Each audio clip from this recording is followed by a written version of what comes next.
Bonjour et bienvenue sur le plateau d'ABC Talk TV. Revenants, vampires énergétiques, fantômes, entités du bas astral, parasites. Toutes ces notions sont aussi vieilles que l'humanité et posent la question de la vie après la mort, de la survivance de l'âme et du monde invisible. Mais comment faire quand on est chargé? Comment faire quand on a chopé quelque chose qui n'est pas nous et qui influe d'une façon peut-être nette ou insidieuse sur notre santé psychique et physique? Figurez-vous que si l'hypnose fait peur, ce n'est peut-être pas par hasard, car les états modifiés de conscience sont favorables à l'émergence de ces énergies, de ce qui est déjà là. Mais les états modifiés de conscience et l'hypnose sont aussi favorables au dégagement, à la libération d'âme. Exorcisme, la libération d'âme, c'est le thème de notre émission d'aujourd'hui. Bienvenue dans les virtuoses de l'hypnose spirituelle.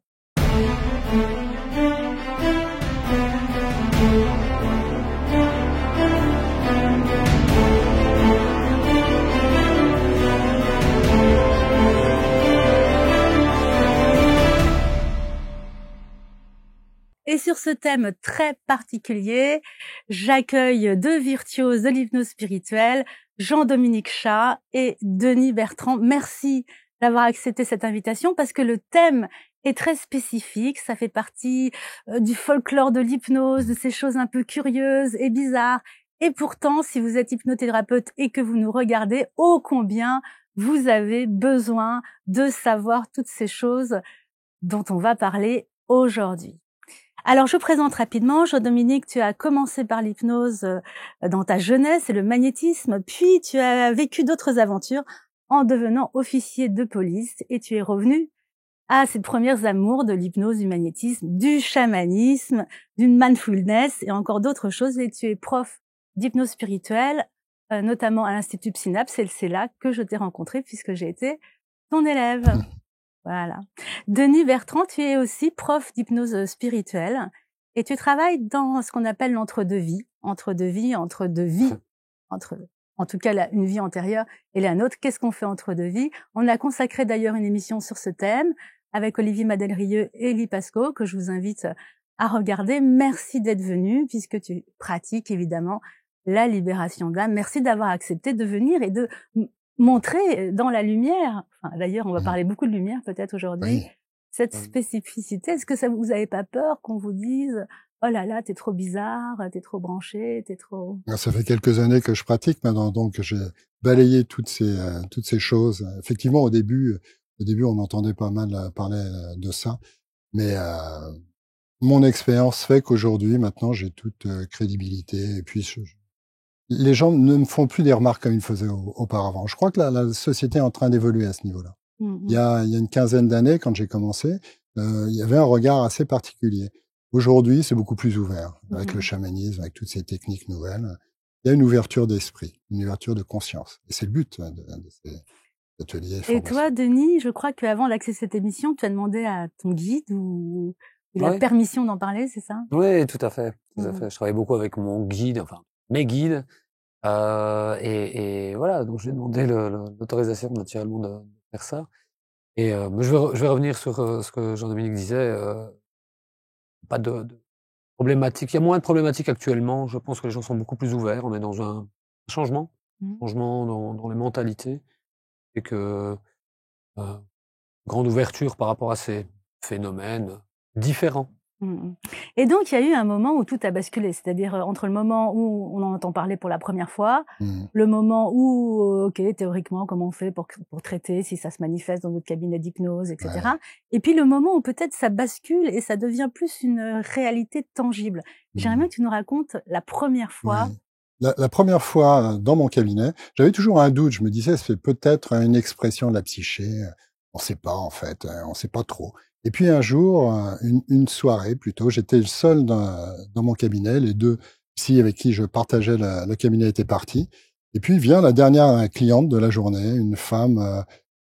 J'ouvre la porte et je savais pas pourquoi elle avait pris rendez-vous.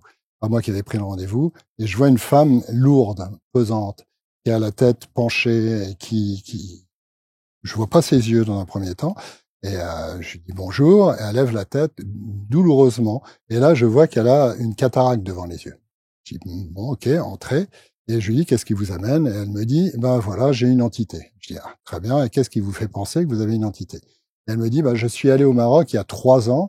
J'ai assisté à une cérémonie particulière de un petit peu de magie. Et depuis, ma vie est un enfer. Il y a quelque chose en moi. Je ne suis pas seul. Je dis bon, très bien. Qu'est-ce que vous avez fait? Parce que 3 ans, elle me dit, bah, je suis allé voir un imam, je suis allé voir un prêtre exorciste, et bah, rien n'y a fait. J'ai toujours cette impression de pas être moi-même, de pas exister par moi-même. Et je dis, bon, écoutez, allongez-vous. Et je travaillais surtout à l'époque sur une table, et elle était allongée. Moi, j'étais comme ça, penché, il y avait son visage là. Et je la mets en transe. Et tout d'un coup, doum, elle ouvre les yeux comme ça, et elle tourne la tête comme ça, très très doucement. Là, j'ai mon cœur qui commence à s'accélérer un peu parce que je vois que c'est pas elle qui est en train de me regarder. Quelque chose me regarde fixement comme ça, et qui me dit, je prends la parole, je dis que se passe-t-il? Et là, une voix d'homme me dit, ça va. Je dis, qu'est-ce qui va? Il me dit, ça va, je peux te faire confiance. Je dis, oui, tu peux me faire confiance. Boum, elle ferme les yeux. J'entre en contact avec une entité. Ça a duré à peu près une demi-heure de négociation. Au bout de la demi-heure, l'entité est partie. La femme qui s'est relevée de la table n'avait plus rien à voir avec celle qui était entrée. Elle était légère et surtout, elle n'avait plus la cataracte devant les yeux. Donc là, pour moi, ça a été une bascule. Alors après, j'ai eu plein d'autres exemples comme ça, mais ça a été une bascule pour me dire non, c'est pas la psyché là, il y a autre chose. Et puis les yeux, les pupilles étaient dilatées, et après les pupilles étaient normales. Les yeux avaient changé, et c'était vraiment, c'est vraiment pas la personne qui vous regarde, c'est ce qu'il y a à l'intérieur de la personne. Donc ça donne vraiment une différence en fait. Claire, différence extrêmement claire. Alors tu as parlé de négociation, tu as Oui. négocié avec l'entité. Oui. Alors là, on a l'impression que tu négocies avec un malfaiteur. Est-ce que c'est ton ancien métier qui ressurgit? C'est plutôt, moi je considère que la grande majorité des entités sont des âmes qui n'ont pas suivi leur cursus, leur parcours. Elles sont restées bloquées dans ce que, dans le chamanisme, on appelle le monde du milieu. Et elles sont un peu perdues pour la plupart. Donc en fait, c'est des personnes qui sont décédées. Des personnes décédées. Le corps est mort et... Voilà. Et qui n'ont pas poursuivi le process normal. D'accord, donc l'âme est censée monter, c'est ça? Monter, oui, c'est ce qu'on voit dans les EMI. Hein. L'âme est attirée par une lumière, se détache du corps, etc. Donc, tout ce qu'on trouve dans les EMI, on a pu le constater en hypnose spirituelle. Hein. On fait, je crois que toi aussi, tu aimes bien faire ça. J'aime beaucoup faire la continuité de l'âme lorsqu'elle quitte le corps pour aller dans l'interlife. Donc, ces âmes-là ne sont pas montées. Elles sont restées bloquées pour X raisons. Il y a plein de raisons, on pourra peut-être en parler tout à l'heure. Et donc, l'idée, c'est de leur faire prendre conscience, quand elles n'en ont pas conscience, qu'elles sont pas dans leur corps. Et moi, je les traite comme des personnes qui viennent me voir en souffrance. C'est-à-dire que je traite l'entité comme la personne qui est venue me voir. Donc, elle a une souffrance, cette entité. Elle est bloquée. Et donc, négocier, c'était pas forcément le bon terme. Je vais faire une thérapie avec cette entité. De manière à ce qu'elle prenne conscience, qu'elle ait envie, qu'elle ait le courage, qu'elle aille chercher en elle des ressources pour pouvoir passer le pas, se lancer vers la lumière et poursuivre son processus. Qu'elle ait envie en un seul mot, qu'elle ait envie de partir, tu veux dire. Elle est toujours en vie, l'âme est toujours en vie. Et donc, pour toi, Denis, est-ce que on a affaire aussi, pareil, c'est des défunts finalement, des âmes défuntes? Est-ce qu'il peut y avoir autre chose que des âmes défuntes? Alors, il peut y avoir d'autres choses. Enfin, défunt, ça peut être un défunt qui est là depuis des centaines d'années. Donc, ça peut être très, très ancien. Je vais prendre un exemple. Je suis pas tombé dessus, mais j'ai eu le cas d'une personne. On parle de 1600. Donc, c'était une partie d'âme. Toute une partie de morcellement d'âme, donc c'était une partie de cette âme qui était restée coincée parce qu'il y avait une mort violente derrière, donc on a recherché tout ça, on en a discuté longtemps, encore une fois. Hein. Comme tu disais, c'est un peu une thérapie avec cette âme, donc on s'adresse vraiment à cette partie d'âme, à cette entité, qui, en fait, s'était accroché au corps de cette personne qui vivait dans la maison qu'il avait repris depuis longtemps. Et c'était passé même du père jusqu'au fils. Donc, enfin, c'était assez impressionnant parce que c'était resté quand le papa était décédé. Ça s'était greffé sur le fils qui avait repris la maison. C'est une sorte de fantôme, une sorte de mémoire, une sorte de partie Oui, d'âme. on pourrait dire ça. Comment tu détermines ça? Fantôme, bon, ça c'est le terme, plutôt la manifestation physique, ou en tout cas les brumeuses, etc., qu'on voit dont on entend parler. J'ai jamais eu, moi, personnellement, ces manifestations physiques. J'en connais d'autres qui les ont, donc perçoivent vraiment physiquement. Et pour toi, c'est comme une mémoire, c'est une partie d'âme, tu dis. C'est une mémoire. Une mémoire. C'est pas l'âme entière, en fait. Hein, c'est de l'énergie. L'énergie, elle va pas s'éteindre, d'accord? Donc là, cette énergie a décidé, enfin, elle a décidé. Elle a été perdue. Elle était perdue. Elle est restée. Le temps n'a pas la même notion, du tout. Et nous, le temps est très linéaire. Pour eux, c'est comme si c'était hier ou le jour d'avant. Il n'y a pas cette même notion du temps que nous, dans cette vie, nous avons. Avec ses heures, etc. Donc ces âmes ne se rendent pas compte réellement du temps qui passe.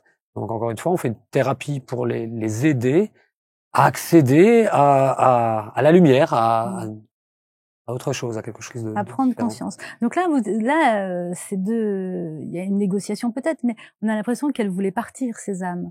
Celle-là a été perdue. Oui. Bon, elle voulait rester finalement dans sa maison.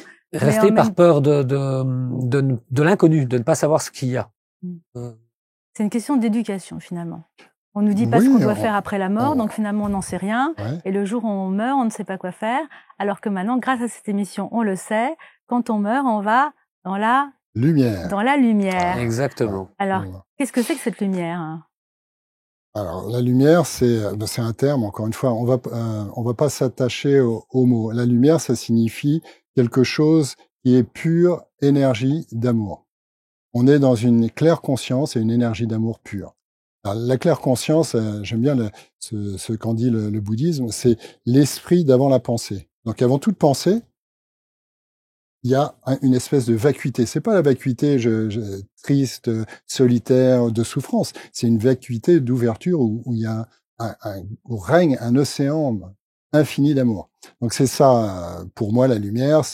D'autres vont appeler ça Dieu. Dieu, dies, c'est le jour, c'est la lumière, hein, c'est la même chose. On parle de conscience, de pleine conscience. On est au-delà des religions, on est vraiment dans la spiritualité. Les religions vont reprendre quand on a ces expériences que l'on a et qu'on lit les expériences mystiques, on connaît. On les a vécues en hypnose ou dans d'autres disciplines. On les a vécues, on sait qu'elles existent. Alors après, on peut mettre des termes, mais on s'attache pas aux termes. Donc la lumière, c'est vraiment cet état de béatitude dans lequel on est lorsque l'on a quitté le corps. Les expériences de mort imminente, les expérienceurs racontent qu'ils sont entourés d'un amour extraordinaire. C'est même pas l'amour agapé dont on parle dans la chrétienté. C'est juste un amour qui est indescriptible. Il n'y a pas de mots. On est juste comme ça. Il y a pas de mots. On peut pas trouver des mots qui puissent expliquer ça. Tu es d'accord avec cette vision, Denis, de la lumière? Complètement. Donc nous, en tant que personne terrestre, on va appeler la lumière, on va demander à la lumière de venir chercher ces entités, mais cette lumière finalement est tout le temps là. Absolument. Elle est tout le temps présente. Comme les entités sont tout le temps présentes, quels que soient les types d'entités, puisque tu as commencé à parler des entités, les âmes, mais il y a plein d'autres entités. Oui. Donc coexistent ici, maintenant, coexistent sans qu'on puisse les voir forcément, coexistent tous les autres mondes, toutes les autres dimensions, elles sont là. Et il y a des passerelles de temps en temps, il y a des ouvertures, on passe d'un monde à l'autre, d'une dimension à l'autre. Donc notre boulot à nous, c'est d'ouvrir des portes, hein, les portes de la perception, d'ouvrir des portes de manière à ce que les âmes en perdition, qui sont restées collées ici, aperçoivent la lumière. On peut les faire tester. Une âme qui est réluctante, qui a un peu peur de se lancer, on peut lui dire ok, tu crains quoi? J'ai peur, etc. Ok, je te propose de juste essayer. Tu sors juste un petit peu. Et si t'es pas d'accord, si tu t'aperçois que ce que tu es en train de vivre n'est pas ce que je viens de te raconter, eh bien tu reviendras dans le corps de la personne. Tu as envie d'essayer. Voilà, on te garde ta place. Tu as envie d'essayer. Les âmes vont essayer. Au bout d'un moment, elles vont essayer. Et elles peuvent revenir une fois. Et puis après, comme un enfant qui va quitter la maison ou un oiseau qui sort du nid, il va faire un petit essai, puis après, il va voler de ses ailes. Donc il y a tout cet art de la négociation, finalement, de la thérapie de ces âmes défuntes, quand il s'agit des âmes défuntes. Mais là, tu avais l'air d'évoquer qu'il y avait encore plus de choses. C'est-à-dire qu'il y a les défunts, mais il y a autre chose. Alors, il y a quoi, en fait? Alors, il y a les âmes des défunts, on en parlait tout à l'heure avec Denis, il y a effectivement des parcelles d'âmes, il y a aussi des gens qui ont reçu un sort. Donc, j'en ai eu quelques-unes de ces personnes dans les cabinets. Donc, c'est une intervention d'une personne extérieure vivante qui lance un sort. Et tiens, je me souviens d'une anecdote sur une personne, elle avait une entité, et lorsque je me souviens, cette entité, lorsque je la faisais partir, la personne qui était sur le canapé, ça, et ça partait pas. Ça part soit par la bouche, soit par la fontanelle, en général. Et là, ça partait pas. Je dis, qu'est-ce qui se passe, là? Et l'entité me dit, je peux pas partir. Je dis, mais pourquoi tu peux pas partir? Elle me dit, je suis attaché. Je dis, comment ça, tu es attaché? Je suis attaché avec des chaînes. Je dis, tu es attaché avec des chaînes où? Elle me décrit l'endroit où elle était attachée. Je dis, mais comment ça se fait que tu es attaché? Et en fait, la personne était marocaine et c'était un Marocain qui lui avait lancé un sort. Et donc, bon, j'ai fait faire venir un guide qui a libéré cette entité qui a pu partir et la personne a été transformée aussi. Donc, il y a ça, les interventions humaines, et puis il y a aussi dans le monde intermédiaire, c'est-à-dire le monde entre Dieu et les hommes, il y a tout un tas de dimensions. Alors Dieu, là aussi, c'est un principe, hein, encore une fois, c'est l'unité, etc. La source. Il y a tout un monde intermédiaire, tout un tas de dimensions. Dans le chamanisme, on parle du monde d'en bas, du monde d'en haut et du monde du milieu. Bien, sans parler de mots, il y a un monde intermédiaire avec des dimensions. Et dans ces dimensions, il y a plein d'entités. Alors, il y a les. Non, c'est le bas astral dont tu parles quand tu. Alors, dans le bas astral, on va trouver des entités qui vont s'attacher, qui vont nous empêcher d'avancer. Dans le bas astral, on trouve ça dans le monde du milieu, le monde de la compétition, de la négociation, etc. On est dans la douleur, la difficulté, etc. Dans le monde d'en haut, le monde d'en bas, eh bien c'est complètement différent. Ce sont des entités qui sont là pour nous aider. Donc là, on est à mi-chemin entre l'hypnose et le chamanisme. Oui, mais on retrouve la même chose. Dans l'hypnose spirituelle, on va faire appel à des guides. Les guides, on va les prendre dans le monde d'en bas sans savoir qu'il y a un monde d'en bas, ou dans le monde d'en haut sans savoir qu'il y a un monde d'en haut. Mais ce sont des figures, on pourrait dire des figures archétypales, hein, des énergies, des vibrations particulières. Donc on était sur des âmes défuntes, des parties d'âmes, des sorts qui ont été jetés, des malédictions. Qu'est-ce qu'on peut avoir d'autre encore? Tu peux avoir des choses plutôt démoniaques. D'accord. Tu peux avoir là, je viens de libérer une personne et en passant parce que je pars avec, hein, parfois en hypnose, je pars avec pour aider la personne, pour dire je suis avec toi, on est ensemble, etc. Mais il y avait plein de figures démoniaques qui étaient autour et qui essayaient d'empêcher la libération. Donc c'est des figures qui essaient de nous faire peur. Mais en réalité, si on ne s'attache pas, si on est bien centré, si on passe, bon, en fait, ils nous testent aussi pour voir si on a peur. Donc, pour libérer les esprits, il faut un certain état d'esprit, si je comprends bien. Absolument. Il faut être centré, surtout. Il faut vaincre sa peur. Voilà. Donc, il y a des esprits de différentes natures. C'est quoi l'impact qu'ils peuvent avoir sur nous? Là, tu parlais des yeux qui se voilent. La personne se sent lourde, chargée, elle se sent pas elle-même, elle se sent influencée, parce que forcément, les gens qui nous regardent se disent, est-ce que moi j'ai quelque chose? Est-ce que j'ai... Comment on fait finalement pour savoir si on a quelque chose? Alors j'imagine, si on a vraiment beaucoup quelque chose, on ne le sait carrément pas, puisque finalement on est entièrement possédé par autre chose, donc on ne s'en rend même pas compte puisqu'on est devenu quelqu'un d'autre. Ouais. Donc il faut être suffisamment soi pour se rendre compte qu'il y a quelque chose d'autre, en quelque sorte. Comment Tu veux en parler? Ça peut se manifester de façon vraiment différente. Ça peut être des sauts d'humeur, mais des sauts d'humeur différents de ce qu'on a d'habitude. On peut être fâché sur l'une ou l'autre chose. Non, ici c'est relativement récurrent par rapport à telle ou telle situation. Ça peut être... on en discutait tout à l'heure. Moi, j'ai un petit test, c'est quand j'hésite... je sais pas de trop si cette personne, je perçois, moi, vraiment, qu'il y a quelque chose qui va pas. Eh bien, un tout petit morceau de sauge. Tu fais brûler un tout petit morceau de sauge. Une entité qui est de nature malfaisante ne supportera pas la sauge. C'est quelque chose qui est très très connu. Donc la personne va changer d'attitude complètement, va changer au niveau du visage.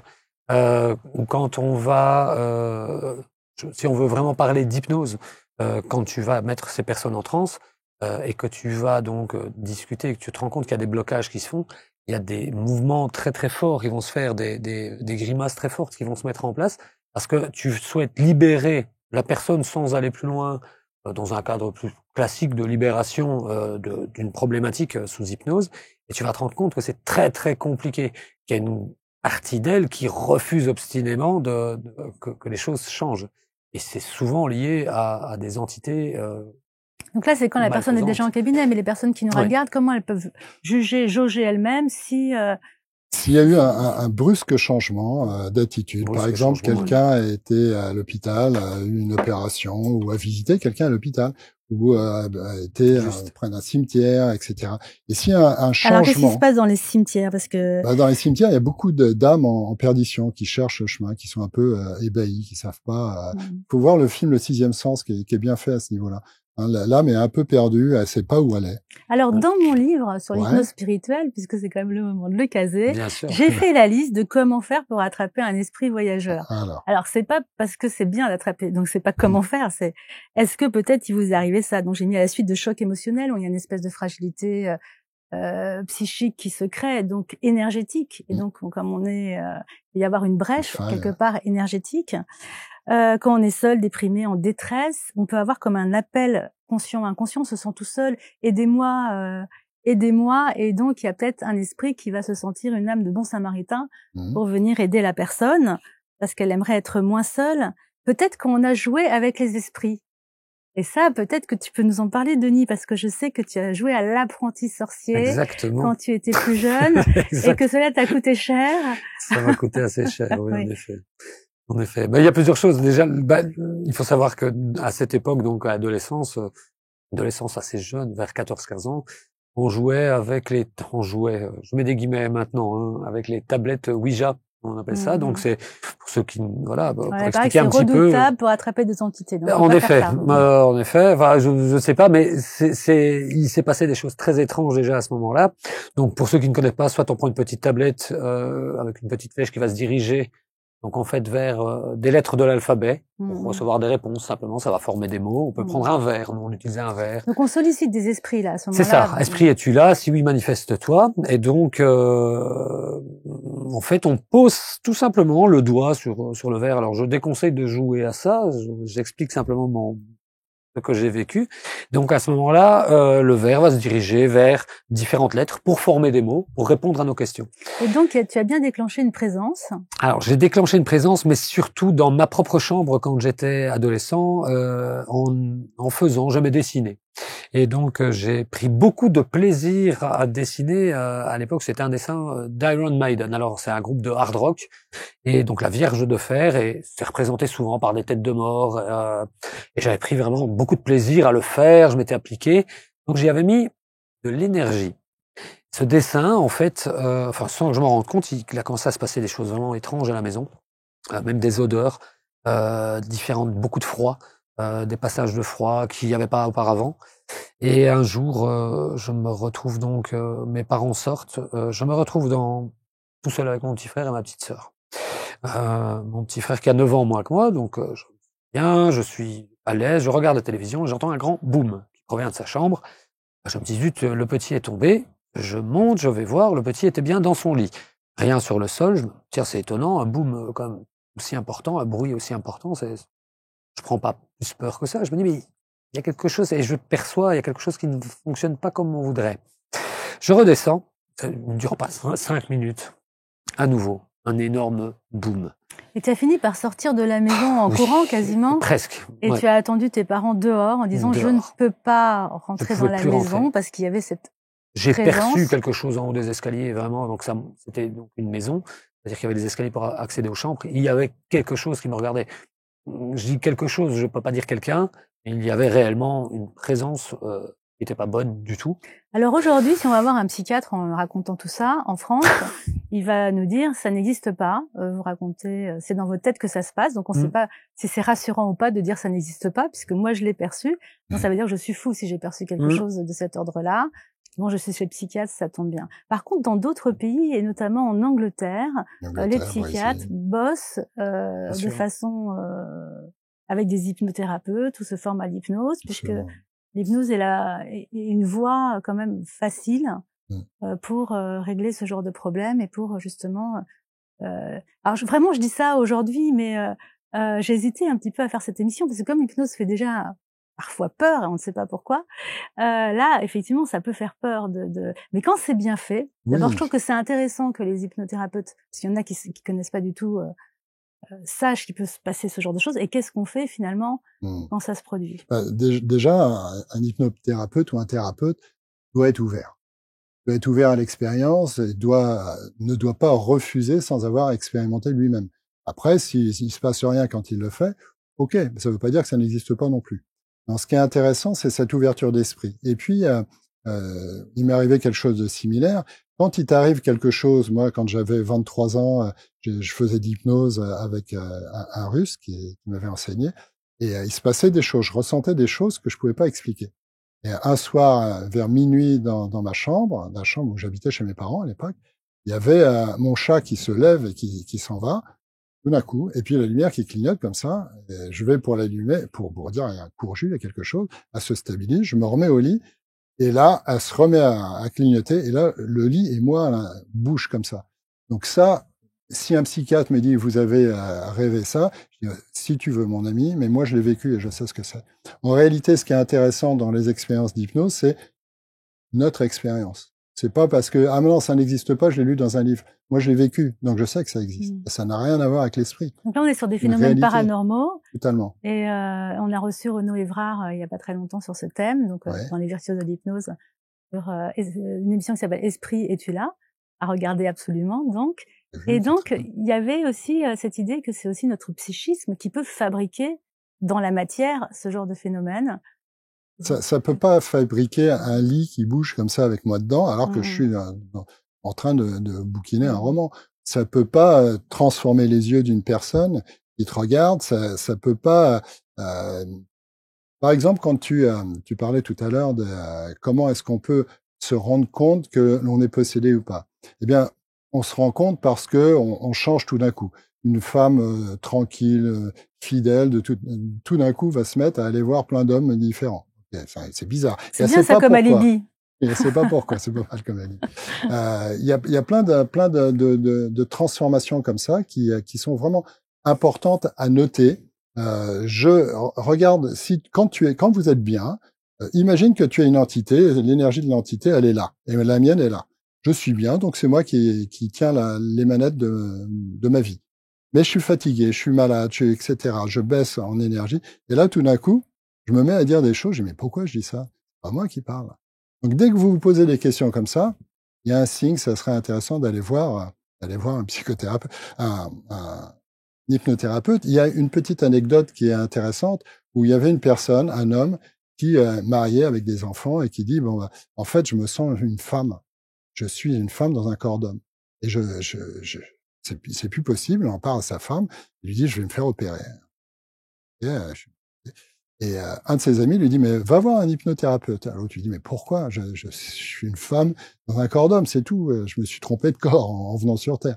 Il va quand même voir. Il voit un hypnothérapeute en spirituel qui décèle une entité féminine, et l'entité féminine, c'est elle qui agissait pour que la personne change de sexe. Dès que la séance est terminée, il dit mais je veux pas du tout être une femme. Dès que l'entité est partie, il dit je suis un homme. Vous voyez là, en réalité, l'entité va nous communiquer sa carte du monde. Donc quand la nôtre quand on est bien fort en énergie, c'est pas un vrai souci. Mais quand on commence à perdre de la puissance spirituelle énergétique, là ça devient un souci. Et donc dans cette transformation qui peut être effectivement des idées qui arrivent, et c'est surtout les autres qui peuvent se rendre compte qu'il y a un changement. Tu peux aussi. À partir du moment où tu commences à prendre conscience que tu es en train de te parler ou que tu entends une voix qui dit fais ci, fais ça, etc., tu peux quand même prendre conscience. Mais pourquoi, d'où ça vient ça? Je me parlais pas comme ça avant. Et puis si tu te mets à boire, si tu as une entité alcoolique, ou à prendre de la drogue, ou à faire des choses comme ça. Maladie, Oui, la alors du drogue, coup, une grosse dépression. oui, Ouais. du coup, l'alcool, la drogue, Les maladies, par exemple, une entité meurt d'un cancer extrêmement douloureux. Elle est morte dans des souffrances intolérables. Elle communique ses souffrances à son hôte. Et l'hôte va voir des médecins, on dit mais c'est dans votre tête, mon ami, vous n'avez rien. On a fait toutes les analyses, votre corps est en parfait état. C'est juste dans votre tête. Ah non, c'est pas dans sa tête. Enfin, c'est dans dans toute son âme. Et il y a une entité. Et dès que l'entité est partie, il n'y a plus de elle douleur. a plus de symptômes. Il n'y a plus Tout rien. à fait. Donc, en fait, il y a beaucoup de gens qui ont des entités, donc sans le savoir, puisqu'ils croient qu'ils ont autre chose, en fait, c'est ça que tu veux nous dire. Et donc, est-ce que tout le monde a des entités? Il y en a combien autour de nous? Edith Fior disait que tout le monde dans sa vie en aura ou en a eu. D'accord. Ou en a. Donc, plus ou moins discrète, qu'on a une bonne énergie, l'entité peut être discrète, on n'en est pas affecté. Mais on peut avoir des entités plus ou moins fortes, qui prennent plus ou moins de place et qui veulent se manifester. Plus ou moins ton bien ou pas. D'accord. Moi, par exemple, qui peuvent être intéressés par toi, en fait, par une problématique. C'est ça. Quelqu'un qui boit, par exemple, peut attirer une entité qui a bu dans sa vie et qui a envie de continuer à boire, par exemple. Ou quelqu'un qui elle trouve trop sage et qu'elle a envie de pervertir. Mais là, il faudrait déjà qu'elle ait conscience de beaucoup de choses, qu'elle soit morte, qu'elle ait envie de pervertir. Enfin, là, au départ, on parlait d'entités qui avaient plutôt envie de partir. Enfin, il fallait une petite négociation pour qu'elles s'en aillent, pour leur expliquer un peu le monde spirituel. Là, tu parles finalement d'entités qui ont des projets, en fait. Ouais, qui ont des projets plus ou moins bons. Alors, ça peut être des projets bons. Par exemple, moi, j'avais longtemps, comme j'étais l'hôte de ma grand-mère, qui était venue quand j'étais enfant parce qu'elle estimait que j'avais besoin de sa protection. À partir du moment où j'ai plus besoin d'elle, elle est partie. Donc ça, c'est plutôt positif. Maintenant, il peut y avoir des vengeances. Il peut y avoir une des premières hypnoses que j'ai faites alors que j'étais formé. C'était une personne qui était infestée par un type qui voulait qu'elle tue son compagnon pour se venger de quelqu'un qui l'avait lui fait mourir. Alors, on va faire un petit schéma parce que ça devient un petit peu compliqué. Donc, comme je connais l'histoire, dans un temps ancien, il y a quelqu'un qui est mort, torturé par quelqu'un d'autre. Oh, c'est pas celle-là, mais bon. C'est pas celle-là, d'accord, oui. Mais effectivement, oui, ça pourrait être ça. Oui. Je fais un schéma quand même, du coup. Donc, il y a quelqu'un qui meurt dans des très mauvaises conditions, torturé. Donc, son corps meurt, mais pas son âme, et elle veut se venger. Hein. Et donc, cet homme, il a une descendance, un enfant, puis cet enfant adulte a un fils, cet fils a une fiancée, et cette entité qui attend sa vengeance peut tuer le petit-fils pour se venger et faire du mal à la personne qui l'a torturé, et va donc infester la fiancée du petit-fils de celui qui l'a torturé, dans l'espoir que cette fiancée tue son compagnon. Et donc cette fiancée, tout d'un coup, douce, gentille et charmante, tout d'un coup se transforme et a une pulsion de choses, c'est ça? Et quand on a fait partir cette entité, on était 3, c'était les débuts, moi j'étais formé, donc on était 3 sur l'entité. Sur la fin, elle était recourbée, mais à l'envers. Comme dans le film. Comme dans le film. Elle était en sueur, elle est finie par s'écrouler. L'entité n'est pas partie à ce moment-là, elle est partie le lendemain, quand on a retravaillé sur elle. Donc oui. Donc ça, c'est une séance d'exorcisme plutôt costaud, on va dire. Ça, c'est plutôt costaud. Parce que l'entité, justement, ne voulait pas partir. Et puis, visiblement, elle était là et elle disait, et c'était vraiment une autre voix, c'était une jeune femme, et c'était une voix d'homme, très, très, très masculine, et très en colère. Et c'était impressionnant. Je crois que c'était ma première libération d'âme. Je suis tombé là-dessus. C'est bien, ça forge. Le baptême du feu. Le baptême du feu. Oui, tout à fait. On peut tomber aussi sur des entités qui sont restées coincées pour l'une ou l'autre raison, parfois, qui sont en colère, etc., mais qui sont elles-mêmes alimentées par, malheureusement, des énergies beaucoup plus fortes et beaucoup plus négatives. Et donc, elles sont entraînées dans une spirale négative en permanence, et ça devient plus compliqué pour elles de trouver la lumière. Alors moi, je voudrais revenir à toi, technique, Denis. À l'âge de spécifique. 14 ans, tu sors de ta maison en courant, tu ne peux plus rentrer dedans. Non. Et là, quand tes parents reviennent, ta mère a une idée formidable. Oui. Alors, qu'est-ce qu'elle Alors, fait? elle me met une médaille de la Vierge Marie autour du cou, donc avec sa chaîne, elle avait une médaille. Moi, je suis pas particulièrement catholique, j'ai fait, voilà, en Belgique, on fait beaucoup les communions, etc., confirmation.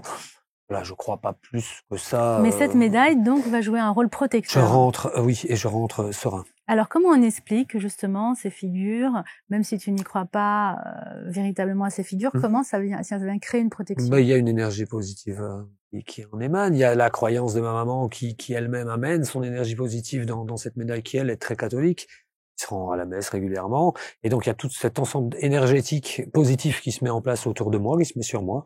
Et les entités s'en vont. Enfin, en tout cas, moi, j'avais pas forcément... J'en avais quand même, hein, je le dis. Elles sont repoussées, en fait. Elles sont repoussées automatiquement. Ouais, tout à fait. Et donc là, je peux rentrer dans cette maison et naturellement, ça s'arrête pas là parce qu'il faut nettoyer la maison. Et c'est à ce moment-là qu'on fait appel à une dame de ma région qui a écrit un livre d'ailleurs. Je sais plus le titre ici, mais vous la retrouvez, tu peux la retrouver facilement.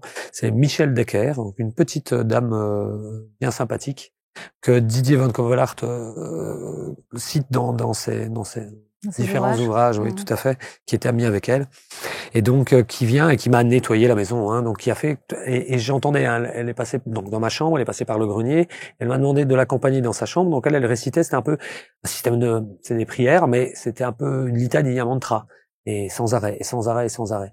Et pour terminer, en fait, elle m'avait dit, hein, tout de suite, quand elle est rentrée dans la chambre, elle m'a dit, mais ce dessin, c'est automatique, c'est au-dessus de ton lit, au-dessus de la tête de ton lit, et tu as ouvert une porte. Alors moi, je connaissais pas plus que ça.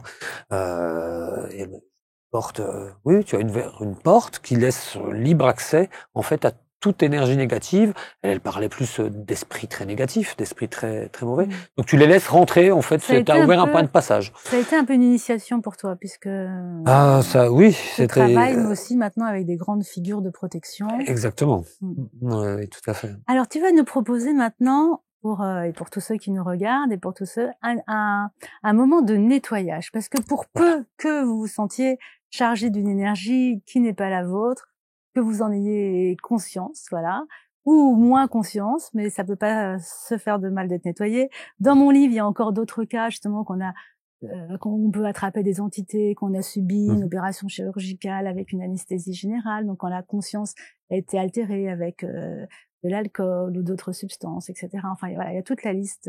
Mais voilà, au cas où vous vous sentez un petit peu chargé, pas tout à fait vous-même, que voilà, en manque d'énergie, tu nous proposes dans ce moment de nettoyage dont nous allons bénéficier. Et donc, c'est parti pour le moment d'hypnose avec Denis Bertrand.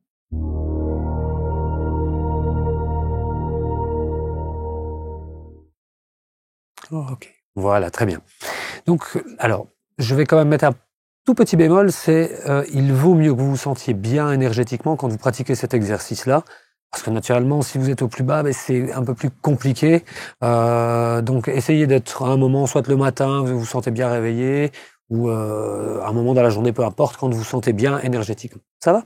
Alors, la première chose que je vais vous demander, eh bien, c'est de vous installer. Que vous soyez ici, que vous soyez chez vous, c'est de vous installer le plus confortablement possible. Vous pouvez même vous mettre debout si vous voulez, ça n'a pas d'importance, installez-vous, et vous allez fermer les yeux.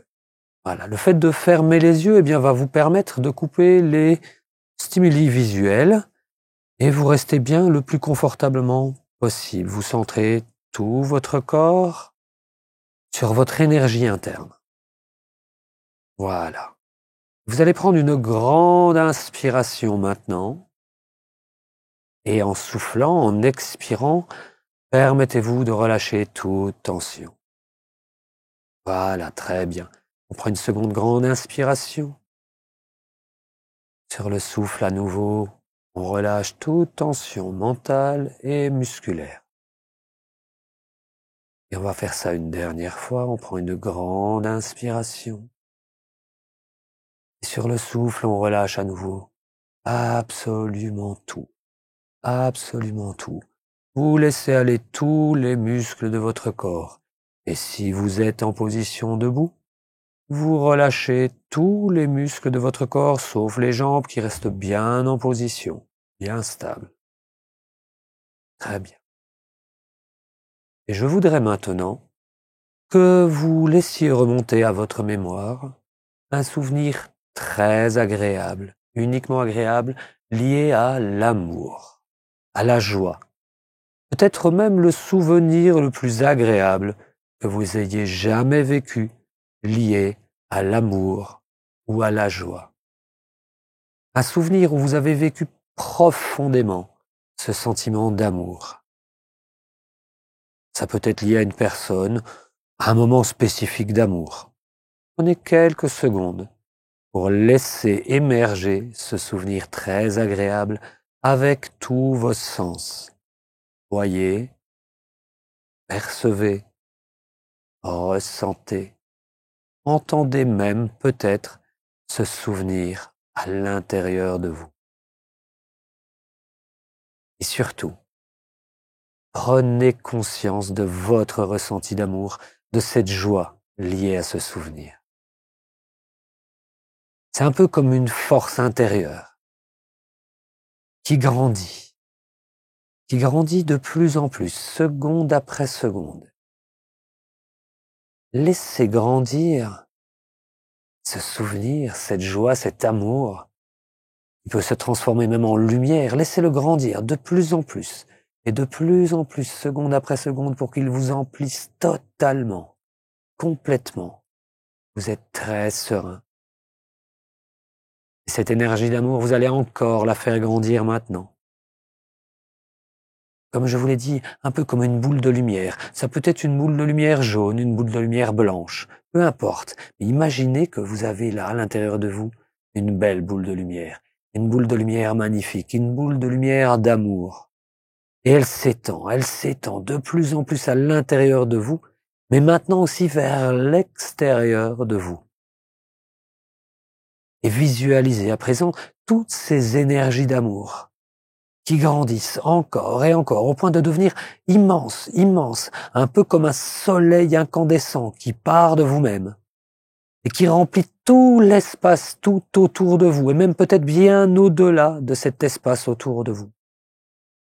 Et plus ce soleil prend de l'espace autour de vous, et plus vous sentez que cette énergie de joie et d'amour chasse toute négativité en vous et autour de vous. Elle balaye tout sur son passage. Cette énergie d'amour, de joie, de lumière balaye tout sur votre passage.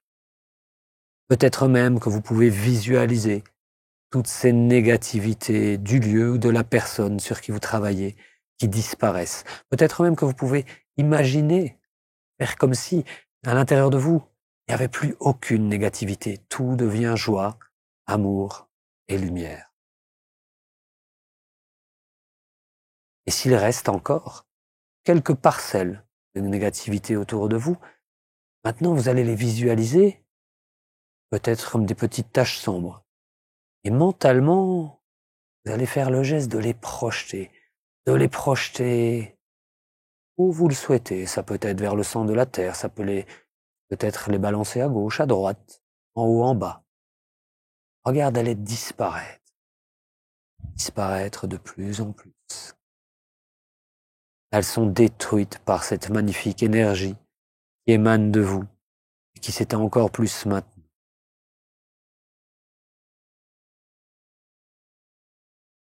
Prenez encore quelques instants pour vérifier que tout est bien nettoyé. Et n'oubliez pas, vous pouvez faire cet exercice à chaque fois que vous en aurez le besoin, vous en ressentirez le besoin.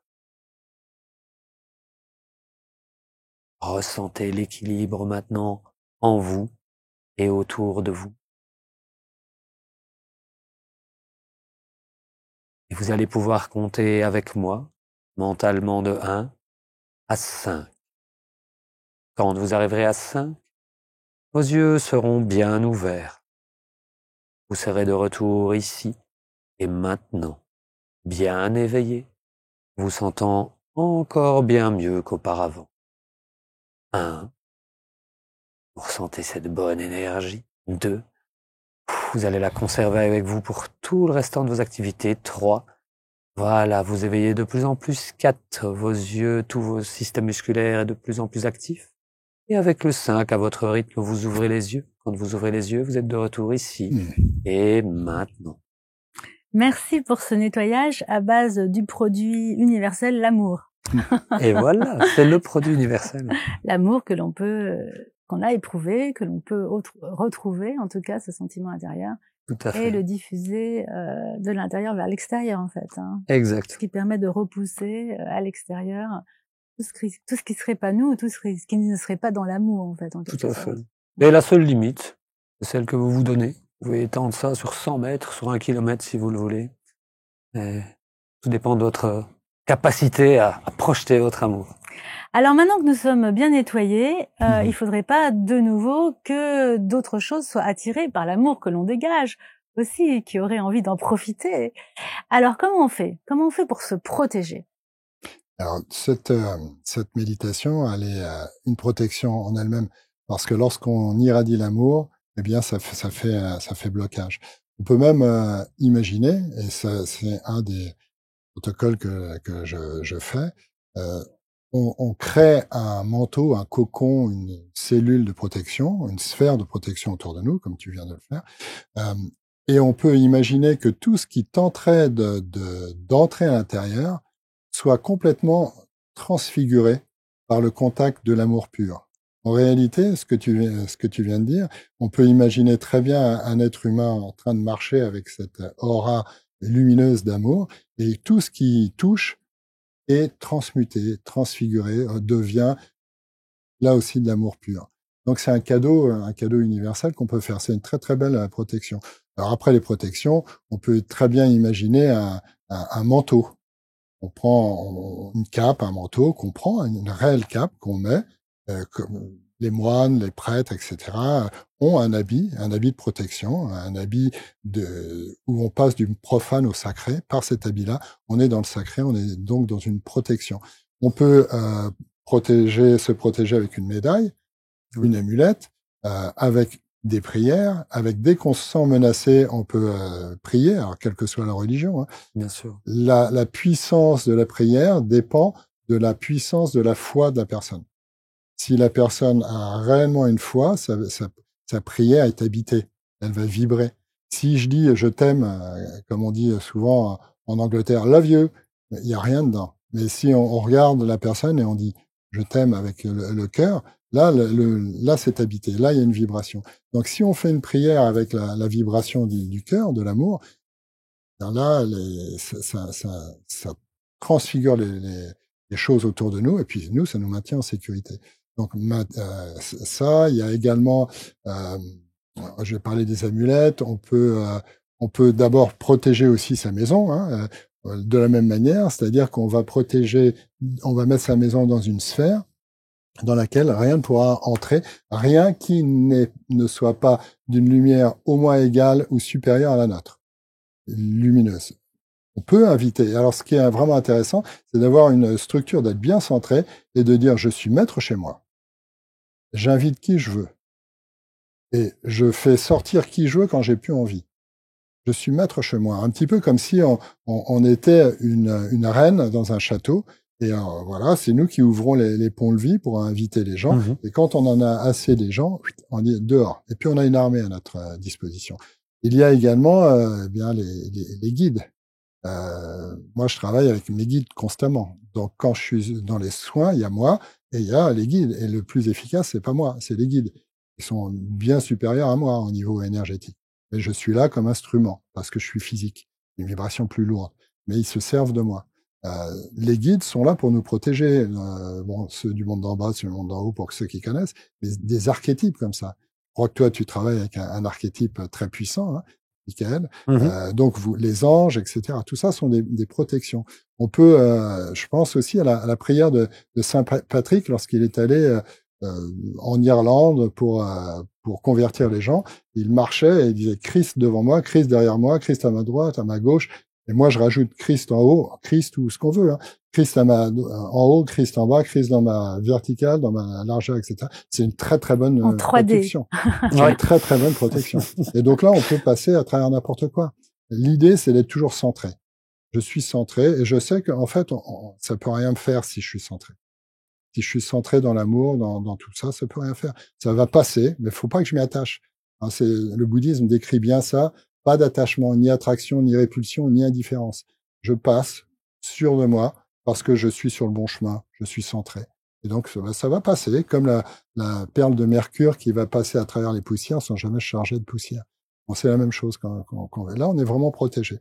Ça peut passer, mais ça passe. Ça reste pas. Ça va rester. On combat pas. Je sais pas si tu es d'accord, mais on combat pas les ténèbres. On apporte la lumière. C'est la lumière qui va donner envie aux ténèbres de se convertir en lumière. Et si la lumière est fragile, etc., bah ils vont essayer de pervertir, de voir, dire ah ça marche pas, toi. Tu vois, un petit peu comme un enfant qui voudrait ah ça marche pas ton truc parce que t'es pas assez convaincu. En réalité, si toi tu es convaincu, tu es centré, ça marche. La meilleure des protections, c'est ça, celle-ci, la foi dans la vie. Et dans l'amour, tu parles il y a écrit ça, il y a une phrase dans ta présentation de, je sais pas quoi, de retrouver, de pas oublier qui on est. Oui, rappelle-toi qui tu es. Ouais. Rappelle-toi qui tu es. Dans le sens, rappelle-toi qui tu es, de la nature divine. C'est ça. Auquel tu appartiens, rappelle-toi en fait. que tu n'es pas, tu es ça, mais ce corps-là qui est périssable, qui va bientôt disparaître, mais tu n'es pas que ça. Tu es quelque chose de tellement plus puissant, plus beau, plus grand, plus intelligent que ce que l'on voit.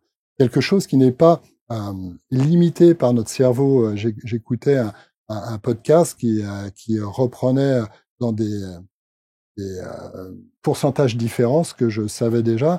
On nous disait que ce que l'on connaît de la vérité est 0,0035%. Autrement dit, on connaît rien du tout de la réalité. Donc l'ego devrait se mettre à sa place en disant ok, humilité parce que je connais rien. Et donc cette humilité peut permettre de m'ouvrir à des dimensions et à des informations bien supérieures à ce que je peux moi créer avec mon petit cerveau. Et c'est une libération totale de moi, mais de tous les êtres qui sont autour de moi, parce que c'est un cadeau d'être un vecteur de ce genre de choses. Donc dans ton approche, tu parles quand même de soins, tu parles quand même de magnétisme aussi, et toi tu procèdes aussi comme ça parce que oui.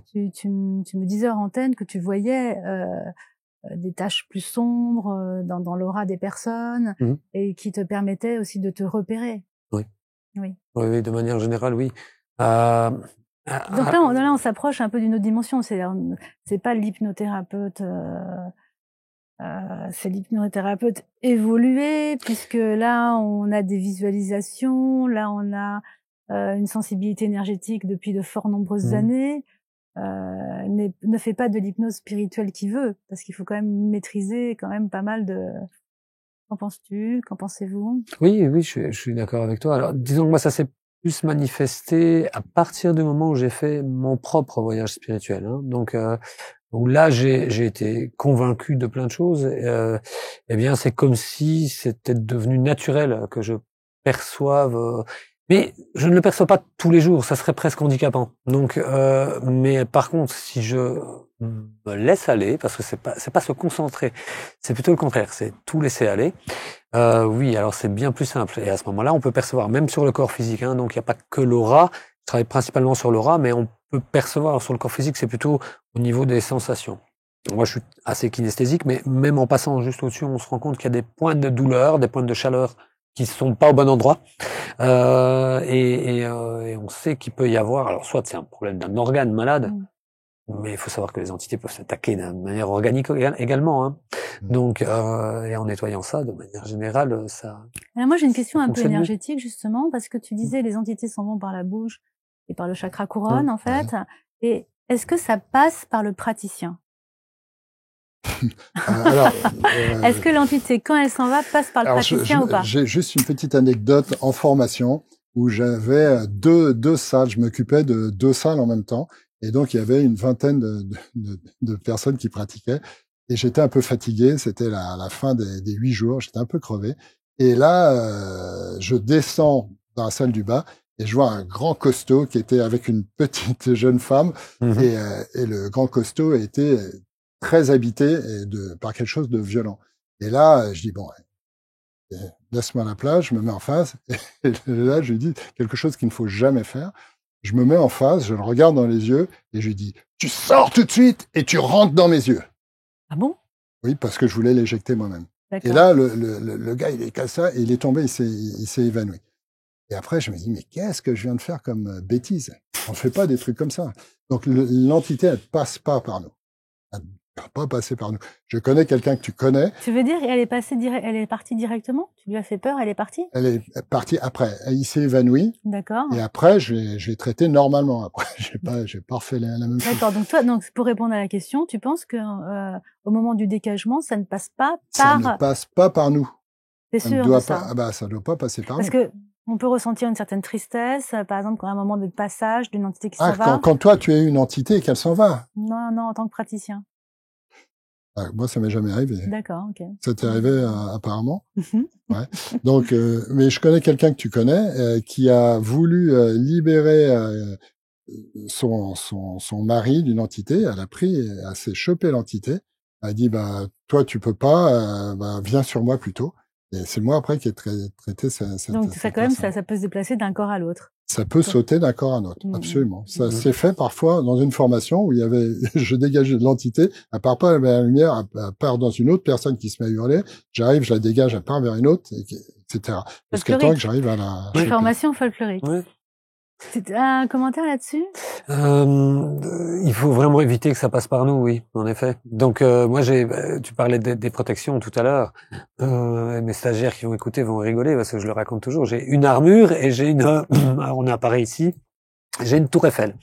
En fait, c'est une tour Eiffel virtuelle qui se trouve entre la personne qui vient consulter et moi-même. Elle la voit pas, mais moi je pose. Donc je mets mon armure de chevalier, et j'ai ma tour Eiffel. Donc tout ce qui est onde négative que je perçois, ou si la personne est énervée, elle revient du travail, bref, elle est contrariée. Tout consultant. Oui, tout le monde. Tout consultant, tout le monde. Automatiquement. On parle pas d'entité, on parle. Oui, mais je sais pas sur quoi je vais tomber, donc enfin pas toujours sur le moment même. Donc c'est déjà ma première protection, c'est-à-dire que les mauvaises ondes partent déjà dans la tour Eiffel, je la vois comme métallique et qu'elle attire ça et qu'elle ramène ça à la terre. Et ensuite, si ça passe, j'ai la double protection, j'ai mon armure. Donc, et ça rebondit, hein. Il y a l'armure, il y a de la lumière, ça peut pas rentrer. Voilà, je suis doublement protégé. Donc, en effet, non, je ne pense pas qu'il faille prendre les entités sur soi. Non, c'est pas ça que je disais. Je demandais si ça passait c'est pas une question de prendre l'entité. Oui, si ça passe ça traverse. Si ça traverse, en fait, dans notre énergie. C'était ça ma question. Ouais, ça pourrait, oui, ça pourrait très bien traverser notre énergie. Oui, ça pourrait. Effectivement. Voilà. C'était ma question. Ouais, d'accord, j'avais pas bien compris. Mais effectivement, ça pourrait. On peut être un canal. D'ailleurs, je peux accompagner des entités. Je peux rentrer. Je demande toujours la permission au patient. Et, quand elle a peur, par exemple, je pense à une image qui vient. Qui a peur? Le patient. Le patient a peur parce que le patient est allongé. Elle dit j'ai peur parce que l'entité, je n'arrive pas à avoir de contact verbal avec. Elle est noire, elle a les yeux rouges, elle est effrayante, j'ai peur. Je dis ok.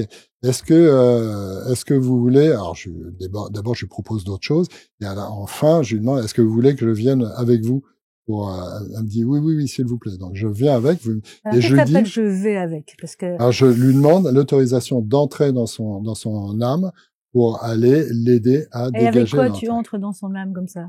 Mentalement. Mentalement. Et je lui dis, en revanche, dites-moi quand vous me sentez auprès de vous, de manière, parce que je lui dis, moi, je suis aveugle, je vois pas. Je ne vois que par vos yeux. Donc, dites-moi. Elle me dit, bah, je le vois. Ok, approchez. Et je lui dis, ce qui m'intéresse, moi, c'est que ce soit vous qui la fassiez partir, cette entité, plutôt que moi. Parce que vous allez voir que vous avez les ressources pour le faire. Si jamais ça arrive de nouveau, vous savez que vous avez la puissance. Et quand je lui dis, qu'est-ce qui se passe? Décrivez-moi exactement ce qui se passe. Elle est en train de se recroqueviller. Elle est toute petite. Et à la fin, ça devient un enfant. C'est souvent le cas, hein, les alors, choses. À la fin, ça devient un enfant. Alors, du coup, un enfant apeuré. Mais alors, cet enfant apeuré, c'était l'entité qui faisait peur? Ouais, il avait pris cette apparence pour faire peur.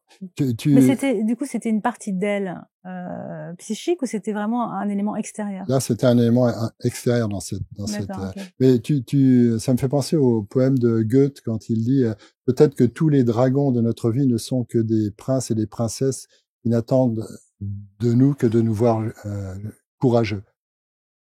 À partir du moment où tu deviens courageux, le dragon se transforme en princesse et en prince. Voilà, l'idée, c'est ça, c'est se centrer encore, centrer, Tout à fait. avoir Alors, cette... écoutez, je vous remercie beaucoup pour tous ces témoignages. Et pour clore cette émission, je voudrais citer l'hypnothérapeute François Rostand, et qui dit « Il faut replacer l'hypnose dans les millénaires de son histoire et de sa géographie, où la transe se ramène toujours à une transe de possession. » Qu'est-ce que cela signifie? Cela veut dire que l'individu en transe doit laisser venir quelque chose des puissances qui le dépassent et qui sont hors de lui. Peu importe les images utilisées pour représenter ces puissances, ce sont les esprits pour les chamans, les ancêtres pour la Chine, etc., etc. Pour en venir à ce que les créateurs en littérature, donc on parle des artistes, en musique, en peinture, savaient fort bien ne pas être la source de leur production. L'inspiration suppose que quelque chose souffle ailleurs. Voilà, donc moi je vous remercie d'être là. Je remercie évidemment tous ceux qui nous écoutent, tous ceux qui s'abonnent à la chaîne. Et je vous souhaite que l'inspiration qui vienne d'ailleurs, cette inspiration qui nous permet d'inventer notre vie, de la transformer et de la réenchanter, vienne de l'intérieur ou de l'extérieur pour venir colorer le monde aux couleurs de la vie. Voilà, merci à tous. Merci à toi.